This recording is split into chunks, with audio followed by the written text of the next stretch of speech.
That's a terrible one. I mean, you could spend the next month teaching people how to deal with anger. When I was in Guatemala, I was staying at this house, and this house had this book in a shelf, you know, it had a library.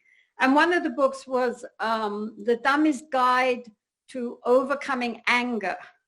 And it was this thick, huge book just on overcoming anger, Dummy's Guide.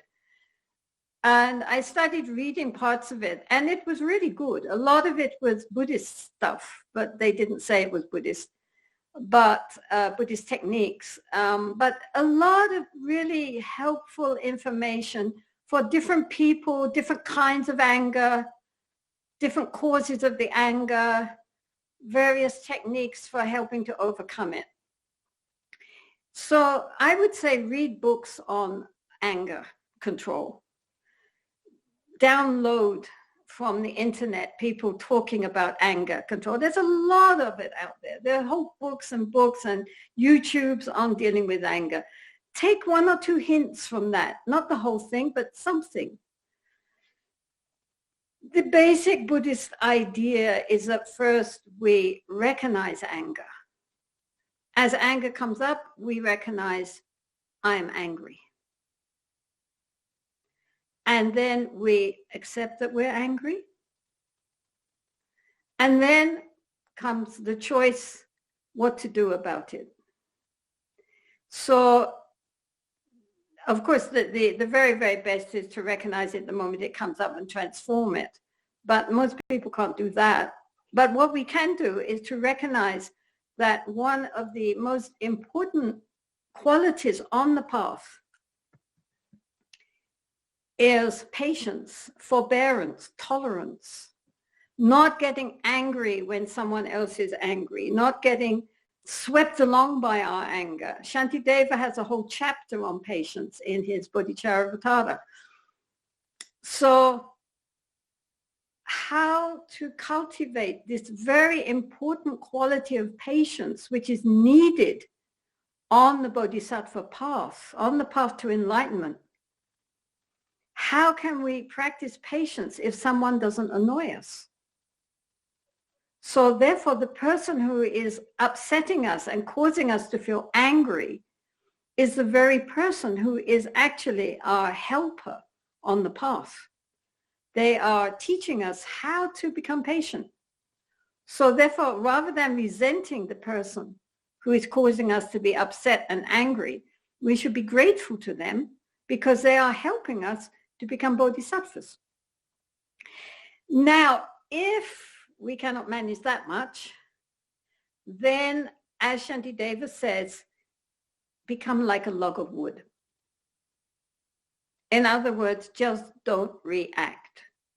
You know, if your anger coming up, just for the moment, for now, we can't deal with it. It's too much. It's overwhelming me. I'm going to do and say things which later I will regret and will cause more problems for the other person, will be angry back, and then stop.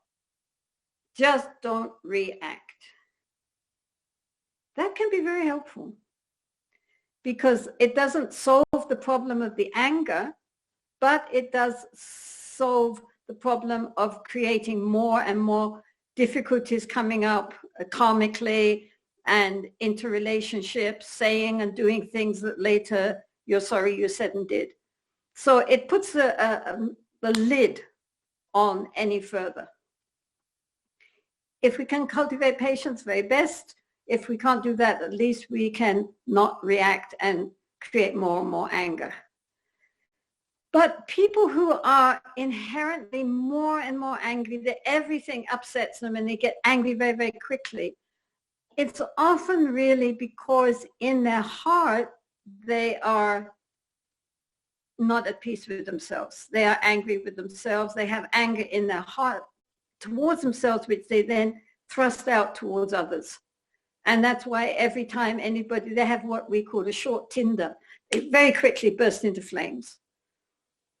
And in that case, the best thing to do is to practice the illimitable practices, especially loving kindness, metta, or maitri, in which we make friends with ourselves, we forgive ourselves, we make peace with ourselves. I mean, again and again in these questions, this is going to come up because this ability to feel kindness and friendship,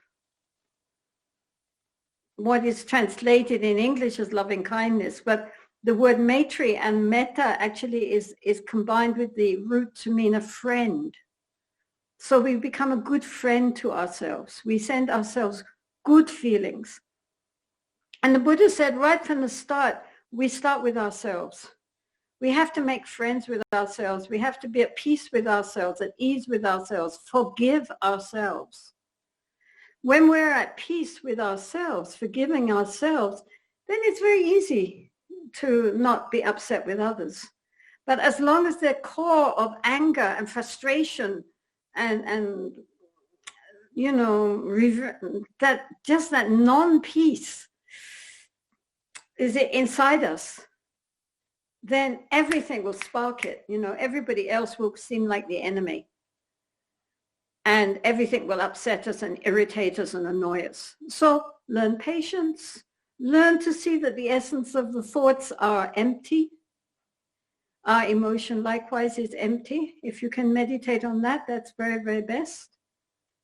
If not that, then don't react. Be non-reactive like a log of wood. And in the meantime, practice loving kindness first towards ourselves and compassion, then towards those we love, those we are indifferent towards, then towards those people who we really don't like. If there are people who really upset us, who we really hate, they are perfect objects for our loving kindness and compassion. And then to all the world, because all beings want happiness. So these things don't happen just like that. It's a practice, it's a training. Buddhists are always talking about practice. Even the great lamas, like, you know, the Dalai Lama or Linhagem Drukpa or anybody, they still talk about their practice. It's like a musician. You're always practicing. You never get there. So all of us are practicing. And one of the very important practices is how to convert our anger and frustration and irritation into peacefulness and loving kindness and compassion. It doesn't happen overnight, but it can happen. Even neuroscientists say we can change our neural pathways. We don't always have to go down the anger track. We can train our mind to go down a whole different pathway. And it works, but it takes a little time and effort. But in the meantime, this person with anger, look it up. There are so many books on this subject nowadays. And they can find something which clicks with them and feeling, yes, I could manage that. And then keep practicing until it becomes natural. And something which normally would really upset and irritate us and make us mad, suddenly doesn't. Suddenly we don't care. It's okay. Okay. Then we understand something inside is transforming, you know. We can change, as the Buddha said.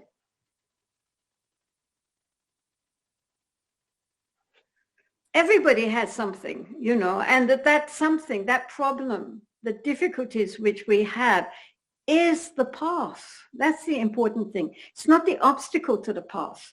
Overcoming and transforming our negativities, our afflictive emotions,